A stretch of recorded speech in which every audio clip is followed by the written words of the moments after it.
The gas laws. I'm sure you remember quite a bit about the gas laws from intro chemistry. Boyle's law, Charles's law, Avogadro's law, Dalton's law of partial pressure, and even the ideal gas law. And that's what we're going to be talking about.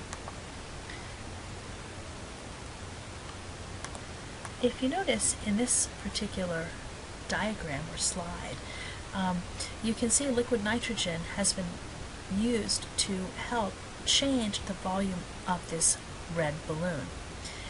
Slide A, the first picture on the left, shows the fully inflated balloon.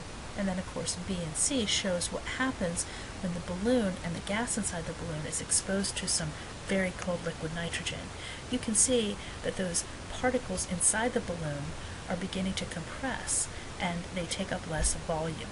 The particles themselves don't get any smaller, they just get closer together and exert actually less pressure on the balloon. The first law I think we talked about in intro, and here too, is Boyle's law. Boyle's law shows a relationship between pressure and volume. You can see that Boyle's law shows that temperature remains constant and the number of moles of gas also remain constant. And Boyle's law, of course, is an inverse relationship. As one factor increases, the other one decreases.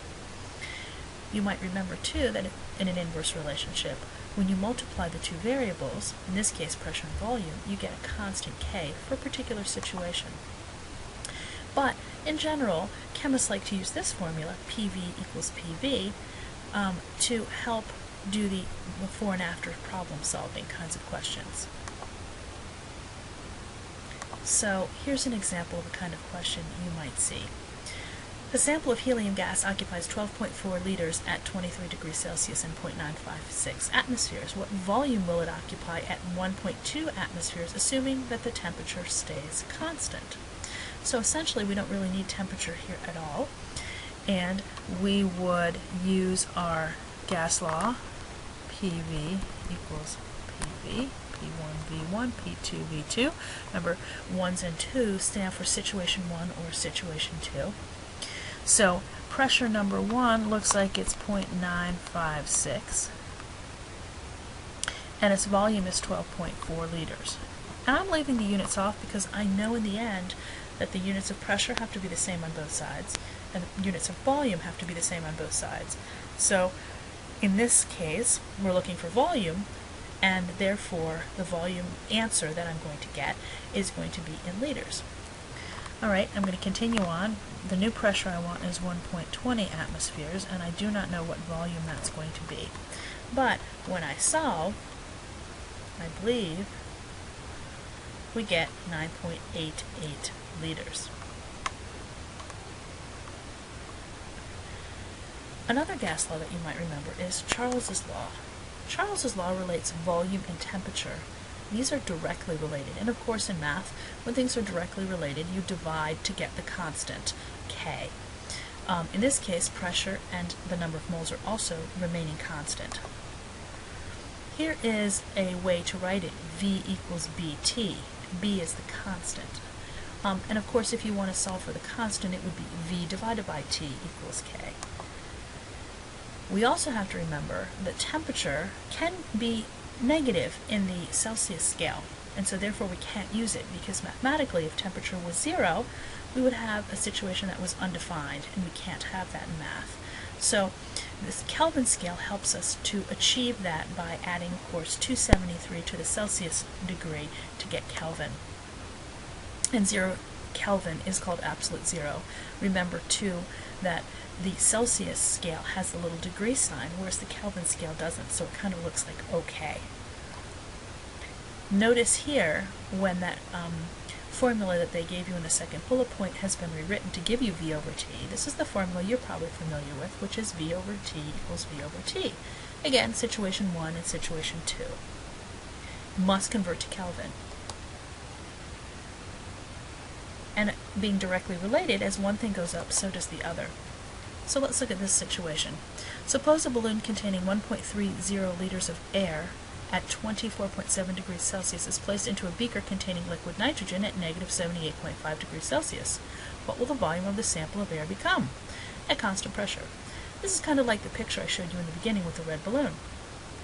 So we're going to use Charles's law, and we're going to say 1.30 liters over, and in this case we're going to have to add 24.7 and 273 for the denominator of the temperature.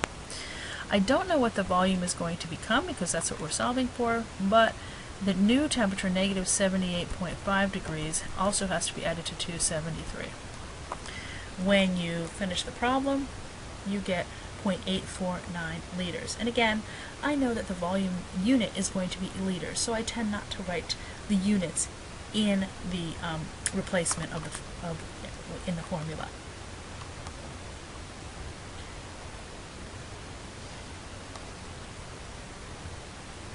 Okay, now those are good gas laws, but we also have another gas law, the ideal gas law. The ideal gas law is the one we probably use most commonly in AP Chemistry. We bring all of these different laws together into one comprehensive law. This is volume equals a constant time temperature, or V over T. The next one is V equals AN, the number of moles, and V equals K over P for pressure. And here is our gas law. PV equals nRT. Notice R is the gas law constant. In this case, 0.08206. Sometimes I think we use 0.0821, which is fine. You do not need to memorize those gas law constants because that will be provided for you on the cheat sheet. And of course, the units are very specific. You can see that liter is for volume, ATM is for pressure, moles is obviously for N or moles, and this temperature is going to be in Kelvin. So you have to have these specific units. I think we also used 8.314 as a unit of R. That's when we have kilopascals as the pressure. That is also fine to use as well. So let's look at some examples of how this is used. All right. An automobile tire at 23 degrees Celsius with an internal volume of 25 liters is filled with air to a total pressure of 3.18 atm. Determine the number of moles of air in the tire. All right, you notice we have information about temperature, pressure, and volume, and we now need number of moles. So it's kind of obvious you're going to need PV equals nRT. Make sure, in this case, we do have atmospheres, which is fine. That's going to be pressure, volume, 25 liters, whoops, and liters is fine. 23 is temperature, don't forget to add 273, and R is 0.0821. When all the units cancel, of course, you're going to be left with moles, and you get 3.27 moles as your final answer. All right.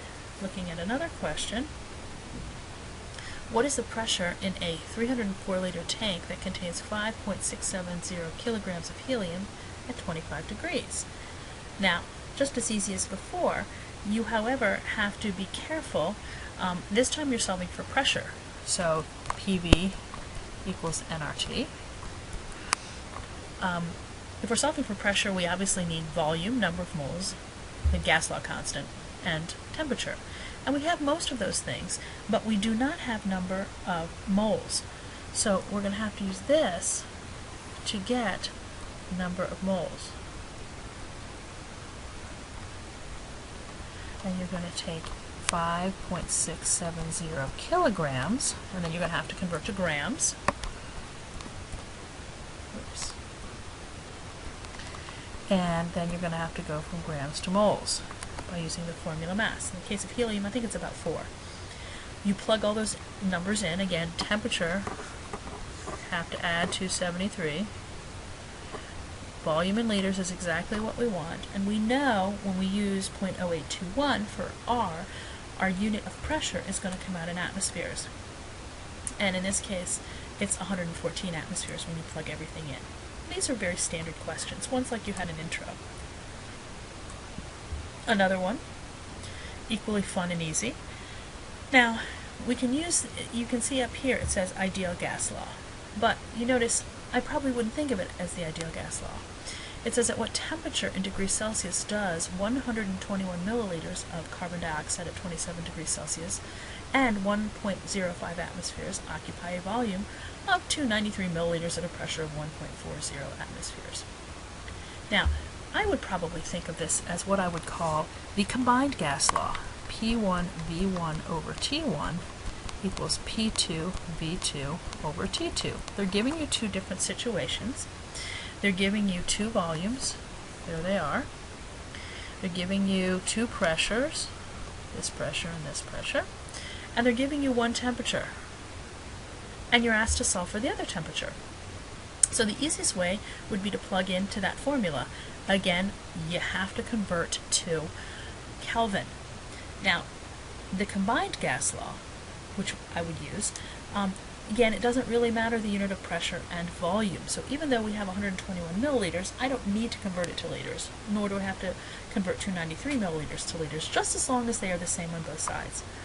When you finish, you should get 696 degrees Celsius. Now, your answer when you plug it in, if you plug it in directly, you'll get Kelvin.